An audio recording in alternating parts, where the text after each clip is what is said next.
2025 ಆಗಸ್ಟ್ನಲ್ಲಿ ಭರತ್ ಮೇಲೆ ಹಲ್ಲೆಯನ್ನ ವಿಶ್ವನ ಗ್ಯಾಂಗ್ ನಡೆಸಿತ್ತು. ಭದ್ರಾವತಿ ವಿಐಎಸ್ಎಲ್ ಸ್ಟೇಡಿಯಂ ಬಳಿ ಹಲ್ಲೆಯನ್ನ ಈ ಗ್ಯಾಂಗ್ ನಡೆಸಿತ್ತು.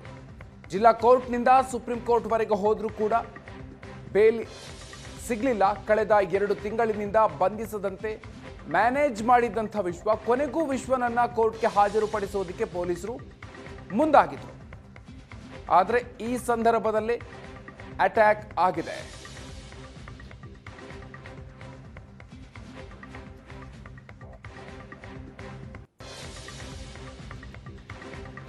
ಭದ್ರಾವತಿಯ ಗ್ಯಾಂಗ್ ವಾರ್ ಪ್ರಕರಣಕ್ಕೆ ಸಂಬಂಧಪಟ್ಟಂತೆ ಮೆಗಾ ಟ್ವಿಸ್ಟ್ ಸಿಕ್ಕಿದೆ. ಪೊಲೀಸರ ಎಡವಟ್ಟಿನಿಂದ ವಿಶ್ವನ ಮೇಲೆ ಅಟ್ಯಾಕ್ ಆಗಿರೋದಾ ಅನ್ನುವಂತಹ ಪ್ರಶ್ನೆಗಳು. ವಿಶ್ವ ಅಲಿಯಾಸ್ ಮುದ್ದೆ ವರ್ಸಸ್ ಪ್ರಮೋದ್ ಗ್ಯಾಂಗ್ ವಾರ್ ಆಗ್ತಾ ಇತ್ತು. ಜೂನ್ 8ರಂದು ಭದ್ರಾವತಿಯಲ್ಲಿ ವಿಶ್ವನ ಮೇಲೆ ಅಟ್ಯಾಕ್ ಮಾಡಲಾಗಿತ್ತು. ಅವತ್ತು ಬೆಳಿಗ್ಗೆ ವಿಶ್ವನನ್ನ ಅರೆಸ್ಟ್ ಮಾಡೋದಕ್ಕೆ ಅಂತ ಪೊಲೀಸರು ಹೋಗಿರ್ತಾರೆ. ಪೊಲೀಸ್ ಅಧಿಕಾರಿಗಳ ಪ್ರಭಾವಕ್ಕೆ ಮಣಿದು ಬಂಧಿಸದೆ ವಾಪಸ್ ಆಗಿದ್ರು. ವಿಶ್ವನನ್ನ ಪೊಲೀಸರು ಬಂಧಿಸಿದ್ರೆ ಅವತ್ತು ಅಟ್ಯಾಕ್ ಆಗ್ತಾ ಇರಲಿಲ್ಲ ಅನ್ನುವಂಥ ಮಾತುಗಳು ಕೇಳಿ ಬರ್ತಾ ಇದೆ. ಹಾಗಾಗಿ ಪೊಲೀಸರ ನಿರ್ಲಕ್ಷ್ಯದ ಕಾರಣಕ್ಕೆ ವಿಶ್ವನ ಮೇಲೆ ದಾಳಿ ನಡೀತಾ ಅನ್ನುವಂಥ ಪ್ರಶ್ನೆಗಳು ಕೂಡ ಈಗ ಉದ್ಭವಿಸಿದೆ. ಆಸ್ಪತ್ರೆ ಸೇರಿದ ವಿಶ್ವನನ್ನ ಭದ್ರಾವತಿ ಪೊಲೀಸರು ಅರೆಸ್ಟ್ ಮಾಡ್ತಾರಾ ಅನ್ನೋದು ಕೂಡ ಈಗ ಇರುವಂತಹ ಪ್ರಶ್ನೆ.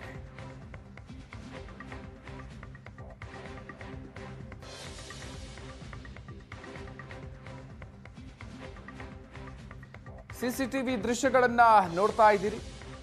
ಅಟ್ಯಾಕ್ ಮಾಡುವಂತ ಸಂದರ್ಭದ ದೃಶ್ಯಗಳು.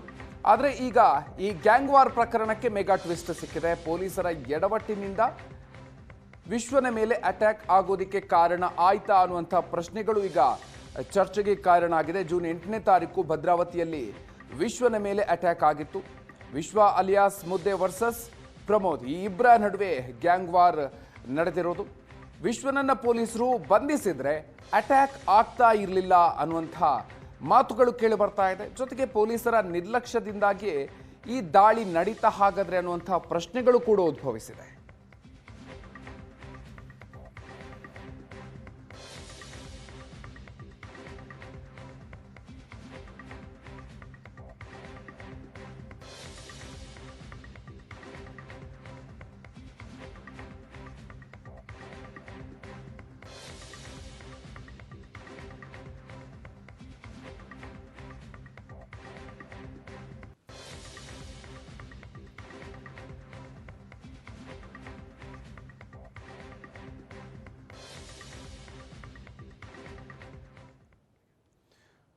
ಉದ್ಯೋಗ ಆಕಾಂಕ್ಷಿಗಳ ಜೊತೆಗೆ ಕೆಪಿಎಸ್ಸಿ ಚೆಲ್ಲಾಟ ಆಡ್ತಾ ಇದೆ. ನೇಮಕಾತಿಯೂ ಇಲ್ಲ, ಪರೀಕ್ಷೆಗೂ ಕಟ್ಟಿದ ಹಣವನ್ನು ವಾಪಸ್ ಮಾಡ್ತಾ ಇಲ್ಲ. 2 ವರ್ಷಗಳಿಂದ ನೇಮಕಾತಿ ಪರೀಕ್ಷೆ ಇಲ್ಲದೆ ಅಭ್ಯರ್ಥಿಗಳು ಪರದಾಡುವಂತಹ ಪರಿಸ್ಥಿತಿ ನಿರ್ಮಾಣ ಆಗಿದೆ. 750 ಭೂಮಾಪಕರ ನೇಮಕಾತಿಯನ್ನ ಕೆಪಿಎಸ್ಸಿ ರದ್ದು ಮಾಡಿದೆ. 2024ರಲ್ಲಿ ಭೂಮಾಪಕರ ನೇಮಕಾತಿಗೆ ಅಧಿಸೂಚನೆ ಹೊರಡಿಸಲಾಗಿತ್ತು. 750 ಹುದ್ದೆಗಳಿಗೆ ಲಕ್ಷಾಂತರ ಅಭ್ಯರ್ಥಿಗಳು ಅರ್ಜಿಯನ್ನು ಸಲ್ಲಿಸಿದರು. ಆದರೆ ಕಾರಣಾಂತರಗಳಿಂದ ಕೆಪಿಎಸ್ಸಿ ಪರೀಕ್ಷೆಯನ್ನ ರದ್ದು ಮಾಡಿತು. ಕಳೆದ 2 ವರ್ಷಗಳಿಂದ ನೇಮಕಾತಿ ನಡೆದಿಲ್ಲ. ಪರೀಕ್ಷೆ ಅಭ್ಯರ್ಥಿಗಳಿಗೂ ಕೂಡ ಪರೀಕ್ಷೆಯ ಶುಲ್ಕವನ್ನ ವಾಪಸ್ ಮಾಡ್ತಾ ಇಲ್ಲ. ಮತ್ತೊಂದು ಕಡೆ ಭೂಮಾಪಕರು ಇಲ್ಲದೆ ರೈತರಿಗೂ ಕೂಡ ಸಮಸ್ಯೆ ಆಗ್ತಾ ಇದೆ. ಸರ್ವೆ ಮಾಡಿಸೋದಕ್ಕೆ ಖಾಸಗಿಯವರ ಮೊರೆ ಹೋಗುವಂತ ಪರಿಸ್ಥಿತಿ ನಿರ್ಮಾಣ ಆಗಿದೆ. ತಾಲೂಕು ಕಚೇರಿಗಳಲ್ಲಿ ಭೂಮಾಪಕರ ಕೆಲಸ ಸ್ಥಗಿತ ಆಗೋಗ್ಬಿಟ್ಟಿದೆ.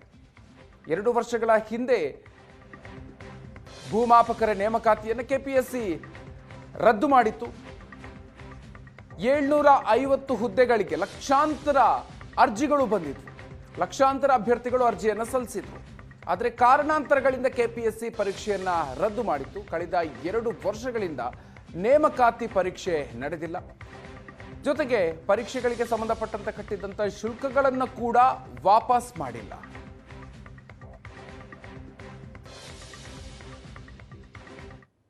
ಈಗ ಏನಾಗಿದೆ, ಹಿಂದೆ ಅಭ್ಯರ್ಥಿಗಳು ಅಪ್ಲಿಕೇಶನ್ ಹಾಕಿದ್ರು ಕೂಡ ಅಲ್ಲಿ ಯಾವುದೇ ಕಾರಣಕ್ಕೂ ನೇಮಕಾತಿ ಎಲ್ಲ ರದ್ದಾಗಿದೆ ಕೆಪಿಎಸ್ಸಿಯಿಂದ.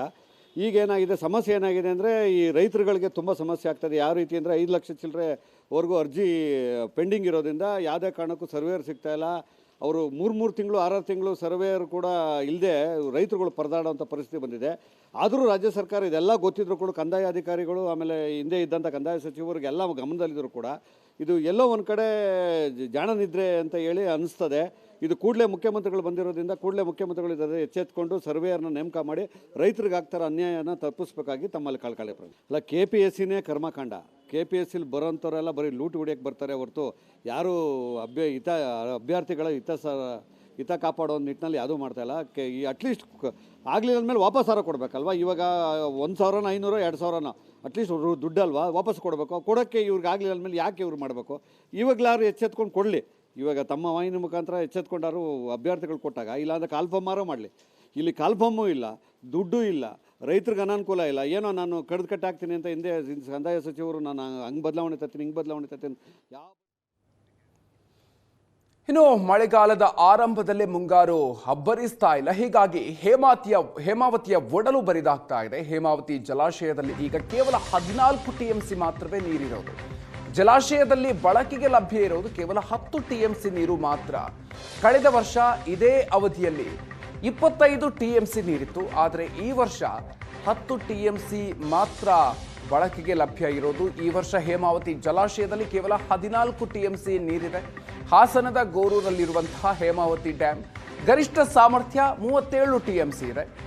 4 ಜಿಲ್ಲೆಗಳ ಜೀವನಾಡಿಯಾಗಿರುವಂತಹ ಹೇಮಾವತಿ ಜಲಾಶಯ ಈ ಬಾರಿ ಮಳೆ ಕಡಿಮೆಯಾಗಿರೋದ್ರಿಂದಾಗಿ ಇನ್ನೂ ಕೂಡ 14 TMC ನೀರು ಮಾತ್ರವೇ ಲಭ್ಯ ಇದೆ.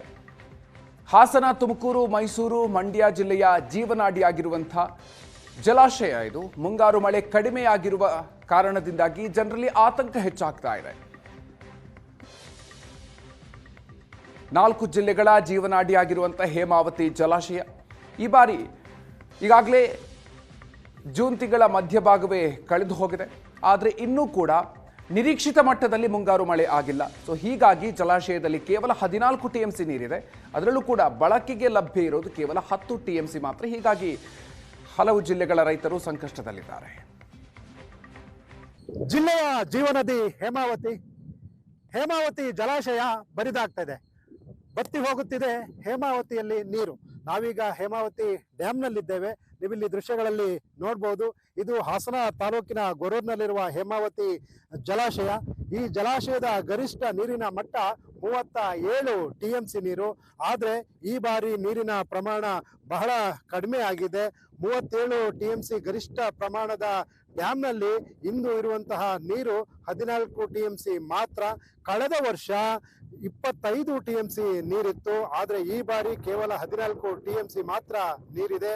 ಅದರಲ್ಲಿ ಬಳಕೆ ಮಾಡಲು ಸಿಗುವಂತಹ ನೀರು ಕೇವಲ 10 TMC ಮಾತ್ರ. ಕಳೆದ ವರ್ಷ ಬಳಕೆಗೆ ಸಿಗ್ತಿದ್ದಂತಹ ನೀರು 21 TMC. ಕಳೆದ ವರ್ಷಕ್ಕೆ ಹೋಲಿಕೆ ಮಾಡಿದ್ರೆ 11 TMC ನೀರು ಕಡಿಮೆ ಆಗಿದೆ. ನೀವು ಇಲ್ಲಿ ಮತ್ತೊಂದು ಭಾಗದಲ್ಲಿ ದೃಶ್ಯವನ್ನ ನೋಡ್ಬೋದು. ಎಷ್ಟರ ಮಟ್ಟಿಗೆ ಹೇಮಾವತಿ ಜಲಾಶಯದಲ್ಲಿ ನೀರು ಬತ್ತಿ ಹೋಗಿದೆ ಅಂತ. ಕಣ್ಣು ಹಾಯಿಸಿದ ಕಡೆಯಲ್ಲೆಲ್ಲ ಕಳೆದ ಬಾರಿ ನೀರು ಕಾಣಿಸ್ತಾ ಇತ್ತು, ಆದ್ರೆ ಈ ಬಾರಿ ಭೂಮಿ ಕಾಣಿಸ್ತಾ ಇದೆ. ಅಷ್ಟರ ಮಟ್ಟಿಗೆ ಬರಿದಾಗಿದೆ ಹೇಮಾವತಿ ಜಲಾಶಯ. ಕಲ್ಲು ಮತ್ತು ಭೂಮಿ ಈ ಬಾರಿ ಕಾಣಿಸ್ತಾ ಇದೆ. ನೀವಿಲ್ಲಿ ಈ ದೃಶ್ಯದಲ್ಲಿ ಗಮನಿಸಬಹುದಾಗಿದೆ ಎಷ್ಟರ ಮಟ್ಟಿಗೆ ಹೇಮಾವತಿ ಜಲಾಶಯದಲ್ಲಿ ನೀರು ಬತ್ತಿ ಹೋಗಿದೆ ಅಂತ. ಕಳೆದ ವರ್ಷಕ್ಕೆ ಹೋಲಿಕೆ ಮಾಡಿದ್ರೆ 11 TMC ಅಷ್ಟು ನೀರು ಕಡಿಮೆ ಆಗಿದೆ. ತುಮಕೂರು, ಮಂಡ್ಯ, ಹಾಸನ 3 ಜಿಲ್ಲೆಗಳಿಗೆ ನೀರನ್ನ ಒದಗಿಸುವಂತಹ ಹೇಮಾವತಿ ಜಲಾಶಯದಲ್ಲಿ ನೀರು ಬತ್ತಿ ಹೋಗಿರೋದ್ರಿಂದ, ಮಳೆ ಕಡಿಮೆ ಆಗ್ತಿರೋದ್ರಿಂದ ಆತಂಕ ಜನರಲ್ಲಿ ಸಹಜವಾಗಿ ಕಾಡ್ತಾ ಇದೆ. ಇಷ್ಟೊತ್ತಿಗಾಗಲೇ ಕಳೆದ ಬಾರಿ 30 ಇಂಚಿನಷ್ಟು ಮಳೆ ಆಗಿತ್ತು. ಆದರೆ ಈ ಬಾರಿ ಇನ್ನೂ ಸಹ ನಿರೀಕ್ಷೆ ಎಷ್ಟು ಪ್ರಮಾಣದಲ್ಲಿ ಮಳೆ ಆಗ್ತಾ ಇಲ್ಲ. ಹೀಗಾಗಿ ಒಂದು ಕಡೆ ಹೇಮಾವತಿ ಜಲಾಶಯದಲ್ಲಿ ನೀರು ಬತ್ತಿ ಹೋಗ್ತಾ ಇದೆ. ಮಳೆ ಪ್ರಮಾಣ ಕಡಿಮೆ ಆಗಿರೋದ್ರಿಂದ ಹೇಮಾವತಿ ಜಲಾಶಯದಲ್ಲಿ ನೀರಿನ ಪ್ರಮಾಣವೂ ಸಹ ಇಳಿಕೆ ಆಗಿದೆ. ಮತ್ತೊಂದು ಭಾಗದ ಜಲಾಶಯದ ಮತ್ತೊಂದು ಭಾಗದಲ್ಲಿ ಜಲಾಶಯ ಬತ್ತಿ ಹೋಗಿ ಎಷ್ಟರ ಮಟ್ಟಿಗೆ ಬತ್ತಿ ಹೋಗಿದೆ ಅನ್ನೋದನ್ನು ಸಹ ಗಮನಿಸಬಹುದಾಗಿದೆ. ಒಟ್ಟಾರೆಯಾಗಿ ಹೇಮಾವತಿ ಜಲಾಶಯದಲ್ಲಿ ನೀರು ಕಡಿಮೆ ಆಗ್ತಾ ಇದೆ. ಮಳೆಯ ಪ್ರಮಾಣ ಕಡಿಮೆ ಆಗಿರೋದ್ರಿಂದ ಹೇಮಾವತಿ ಜಲಾಶಯದಲ್ಲೂ ಸಹ ನೀರು ಇಳಿಕೆ ಆಗಿದೆ.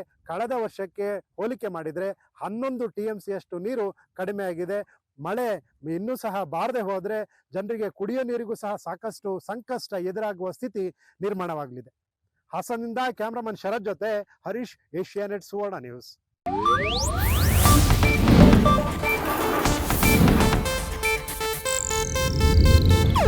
ಇದು ಏಷ್ಯಾನೆಟ್ ನ್ಯೂಸ್ ನೆಟ್ವರ್ಕ್ ಪ್ರಸ್ತುತಿ.